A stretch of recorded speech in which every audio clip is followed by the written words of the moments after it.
Hello रघुवान बोमले college से। हमारा physics में चल रहा था पृथ्वी के गुरुत्वाकर्षण स्मॉल जी तथा गुरुत्वाकर्षण स्थान कैपिटल जी में संबंध। ये देख लेते हैं इसका डेरिवेशन।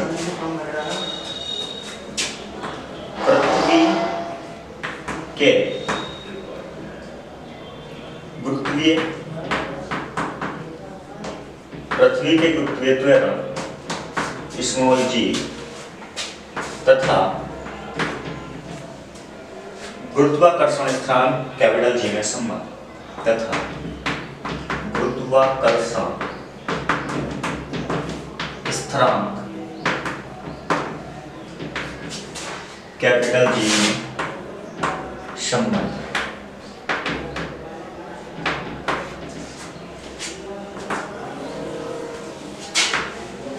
ये आपको बताओ। तो इसमें देखेंगे आप कि माना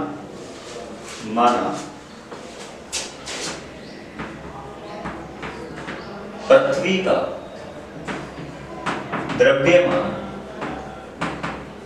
द्रव्यमान स्मॉल वो कैपिटल एम का मतलब मास ऑफ अर्थ तथा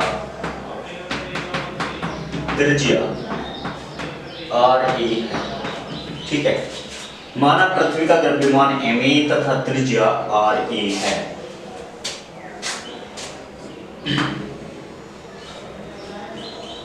तथा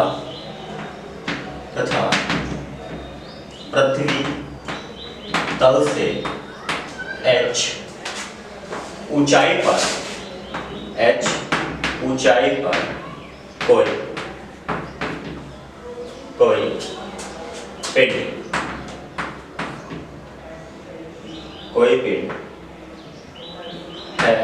कोई पिंड स्थित है जिसका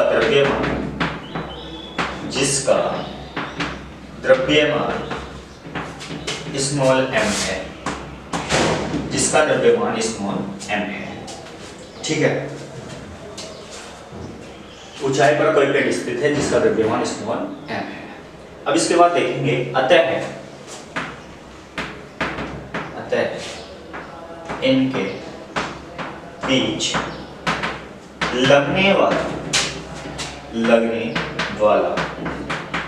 गुरुत्वाकर्षण बल F is equal to GMEM upon RE plus AH का होल स्क्वायर।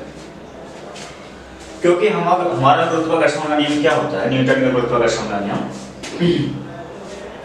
कि किन्हीं दो पिंडों के बीच, एक पिंड तो हो गई पृथ्वी, एक पिंड हो गया स्मॉल द्रव्यमान का एक पिंड, जिनके बीच की दूरी h ये है तथा इसके केंद्र है RE। ठीक है ना, जो इसकी त्रिज्या है, तो केंद्र से ही तो लगता है, किसी वस्तु के केंद्र से ही बल लगता है। ठीक है,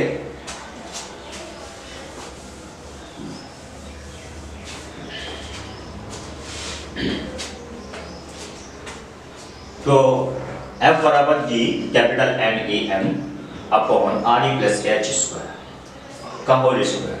चूंकि RE बहुत बड़ा है H से,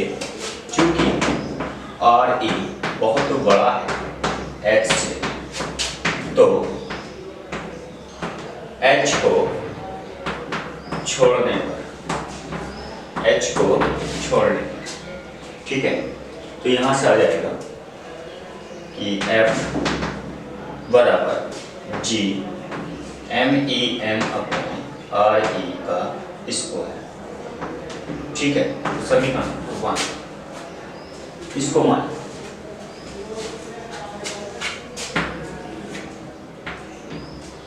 देखो, ये लग रहा था गुरुत्वाकर्षण बल,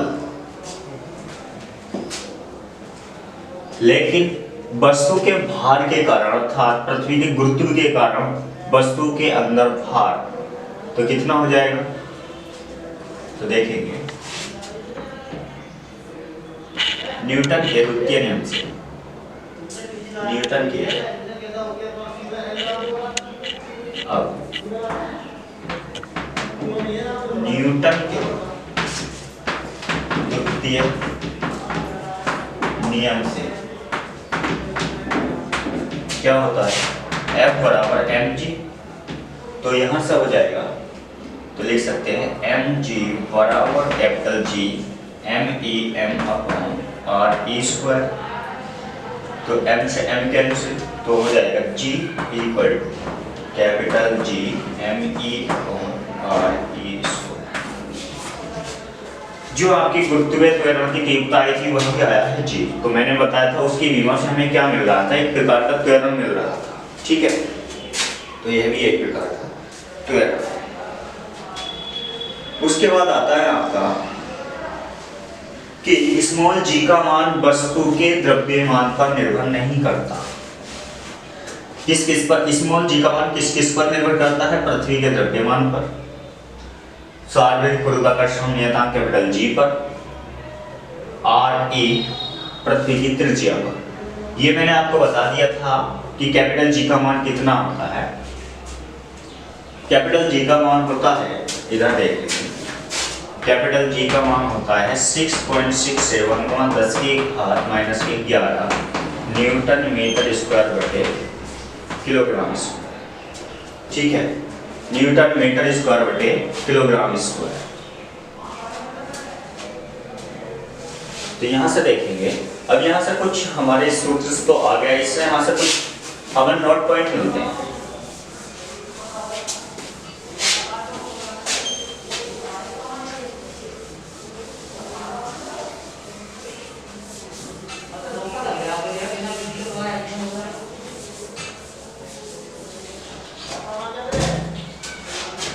small g equal to capital G m e upon r e square, small g बराबर capital G m e upon r e square. ये है, यहाँ से हमें क्या क्या चीज मिल जाएगी, स्मॉल g का मान वस्तु के द्रव्यमान पर निर्भर नहीं करता। पहला नोट पॉइंट तो ये मिला, स्मॉल g अर्थात गुरुत्वीय त्वरण g का मान कैसे लिखेंगे, पृथ्वी के गुरुत्वीय त्वरण स्मॉल g का मान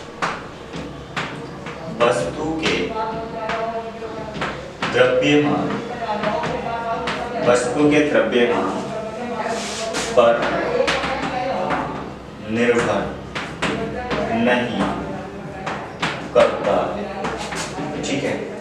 पृथ्वी के गुरुत्वीय त्वरण स्मॉल g, पृथ्वी का गुरुत्वीय त्वरण स्मॉल g का मान, पृथ्वी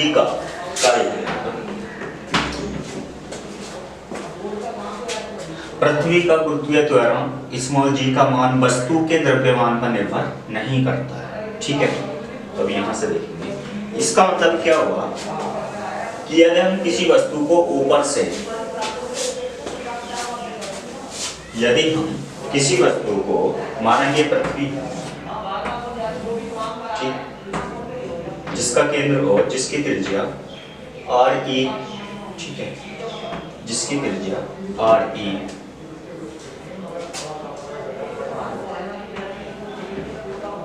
ठीक है, यदि हम इसके ऊपर माने कि दो वस्तु स्थित हैं, एक का द्रव्यमान वस्तु A है जिसका द्रव्यमान है 5 kg, दूसरी वस्तु यहाँ स्थित है बिंदु B पर जिसका द्रव्यमान है 10 kg। यदि मैं इनको एक साथ छोड़ता हूँ तो इसका मतलब तो ये हुआ कि दोनों पर जब गुरुत्वीय त्वरण स्मॉल g का मान एक समान है तो दोनों ही पृथ्वी तल पर समान समय में पहुंचेंगी। तो लेकिन आपने देखा होगा कि भारी वस्तु पहले ऊपर से नीचे गिर जाती है, उसके बाद हल्की वस्तु पहुंचती है। क्यों?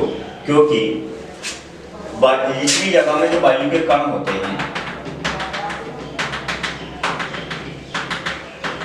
वे इनकी गति के लिए प्रतिरोध का काम करते हैं, अर्थात जो हल्की वस्तु होती है उस पर प्रतिरोध का मान अधिक होता है तथा जो भारी वस्तु होती है उस पर प्रतिरोध का मान कम होता है, ठीक है। यदि यही प्रक्रिया हम निर्वात में करें तो दोनों वस्तुएं ही समान समय अंतराल में पृथ्वी तक पहुंचेंगी, ठीक है। तो इसके बाद आता है नेक्स्ट, देखेंगे